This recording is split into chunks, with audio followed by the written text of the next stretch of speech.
Hi guys. तो आज के सेशन में हम कवर करने वाले हैं रैप्टेस का ऑफर लेटर। और ये जो ऑफर लेटर है एक R2R के कैंडिडेट का है। इसमें इनकी कब से ज्वाइनिंग है, कितना इनका CTC है, कितने इनकी परफॉर्मेंस जो वेरिएबल पार्ट है वो इन्हें मिलेगा, कितने दिन उन्होंने काम करना है, ये सारी चीजें इस ऑफर लेटर में मेंशन है जो हम इसे गो थ्रू करने वाले हैं। स्टार्ट करते हैं आज का सेशन। तो अगर मैं बात करूं इनकी डेट की, तो अगर आप देखोगे ये रिसेंट ऑफर लेटर है जो 30 को आया है। इसके अलावा अगर मैं डेजिग्नेशन की बात करूं, जिस डेजिग्नेशन पे ये एम्प्लॉय हुए हैं वो है एनालिस्ट की। डेट ऑफ ज्वाइनिंग की बात करूं विच इज 7 नवंबर 2024। और अगर मैं इनकी फिक्स्ड कंपनसेशन की बात करूं सो विच इज 4,83,000। इसके अलावा इन्होंने मेंशन कर रखा है in addition to that you are eligible for a variable pay every month, यानी कि हर महीने इन्हें जो है इंसेंटिव्स भी मिलेंगे विच इज 4,000 पर मंथ। यानी कि इसके अलावा जो है ये 4,000 पर मंथ और ईयरली जो है 48,000 के लिए एलिजिबल है। अगर मैं वर्क लोकेशन की बात करूं तो यहाँ पे इन्होंने वर्क लोकेशन मेंशन कर रखी है। इसके अलावा इन्होंने जो है यहाँ पे मेंशन कर रखा है कि इन्हें जो काम करना है वो 5 डे वीक करना है।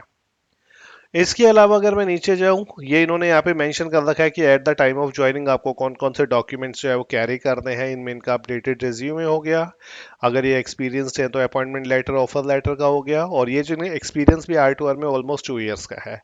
पे स्लिप्स और बैंक स्टेटमेंट होगी, साथ साथ लास्ट कंपनी की रिलीविंग रेजिग्नेशन लेटर हो गया। एजुकेशनल सर्टिफिकेट में 10th-12th की मार्कशीट्स हो गई, ग्रेजुएशन की मार्कशीट्स हो गई और डिप्लोमा डिग्री हो गई। साथ साथ इन्होंने जो है अपना एक पैन कार्ड की कॉपी जो है वो इन्होंने कैरी करनी है, आधार कार्ड की करनी है। परमानेंट एड्रेस प्रूफ में इन्होंने जो है आधार कार्ड या पासपोर्ट देना है। यहाँ पे जो जो चाहिए आईडी कार्ड है, वोटर आईडी, DL हो गया। कैंसिल चेक, अगर इनका कहीं बैंक अकाउंट ओपन है तो वहाँ पे उनकी कैंसिल चेक बुक देनी है। 2 पासपोर्ट साइज फोटोग्राफ देनी है। ब्लड ग्रुप इन्होंने मेंशन कर रखा है। और HR contact details for the previous employer for background verification के लिए इन्हें देना है। इसके अलावा सबसे इंपॉर्टेंट अगर मैं देखूं इनकी सैलरी बैंक में आएगी कितने कितनी सैलरी क्रेडिट होगी इनकी, उसका ब्रेकअप इन्होंने यहाँ पे कंपनसेशन का दे रखा है। सो अगर मैं बात करूं इनके बेसिक पार्ट की, तो बेसिक पार्ट जो मंथली है वो है 20,158, और जो ईयरली है विच इज 2,41,894। फिर उन्होंने HRA दे रखा है 100,079, और ये उनका ईयरली मेंशन है। इसके अलावा ये लोग इन्हें स्पेशल अलाउंस दे रहे हैं विच इज 6600 मंथली बेसिस पे, ये ईयरली है।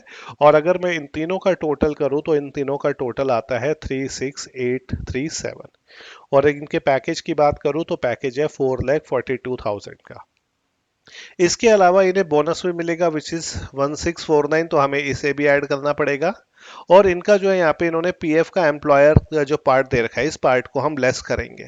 यानी कि इस पार्ट को हम टोटल जो हमारा CTCR है उसमें से एम्प्लॉयर का पार्ट प्लस 18,100 जो हमारा एम्प्लॉय का पार्ट होता है उसे हम लेस करेंगे।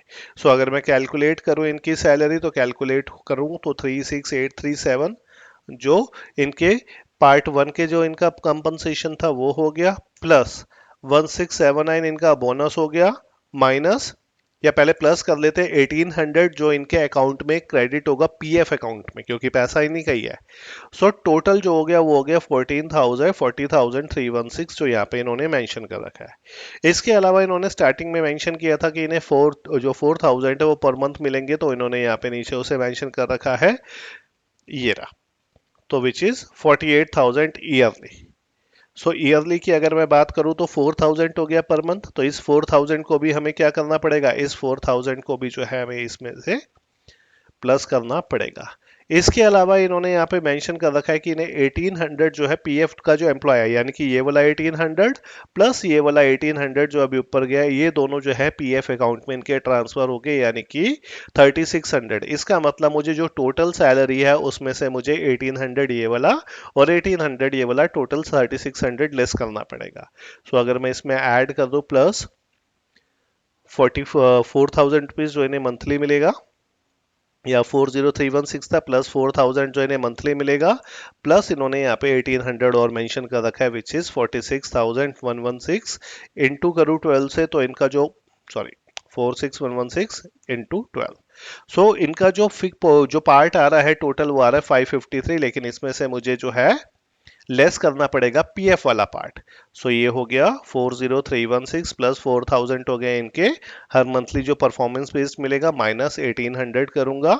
ठीक है, ये आ गया 516, और इसे अगर मैं 12 से मल्टीप्लाई करता हूं तो ये देखो 5,10,000। और अगर आप देखोगे इन्होंने यहाँ पे भी मेंशन कर रखा है जो इनका ब्रेकअप यानी कि टोटल सीटीसी बनेगा इनका वो 5 लाख समथिंग का बनेगा, जो यहाँ पे इनका आ रहा है, देखो ये रहा 5,31,000 का। इन्होंने क्या किया इसमें 1800 ये वाला ऐड नहीं किया, तो अगर आप इसमें 1800 जो है ऐड कर दोगे, सो 40315 प्लस 4000 का इन्हें जो बोनस मिल रहा है मल्टीप्लाई बाय 12, सो ये इनकी वैल्यू यहाँ पे आ गई 5,31,000 का ये सीटीसी है।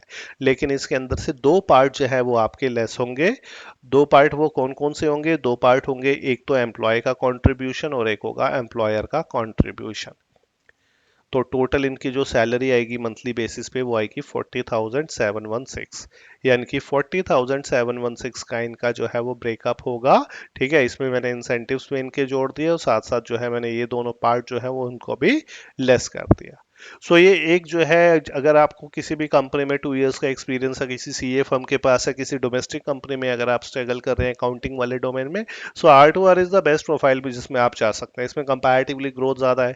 आगे चल के अगर आप पावर बीआई भी सीख लेते हो, सीक्वल डेटा एनालिस्ट के लिए रोल के लिए आप जा सकते हो, तो काफ़ी अपॉर्चुनिटीज़ है। और यहाँ से जो कैंडिडेट है वो 12 लाख के पैकेज पे जो है वो इस प्रोफाइल में प्लेस्ड हुए हैं। सो इसी तरीके के ऑफर लेटर मैं आप लोगों के साथ जो है वो शेयर करता रहूंगा और जल्दी मिलेंगे नई वीडियो के साथ। Thank you.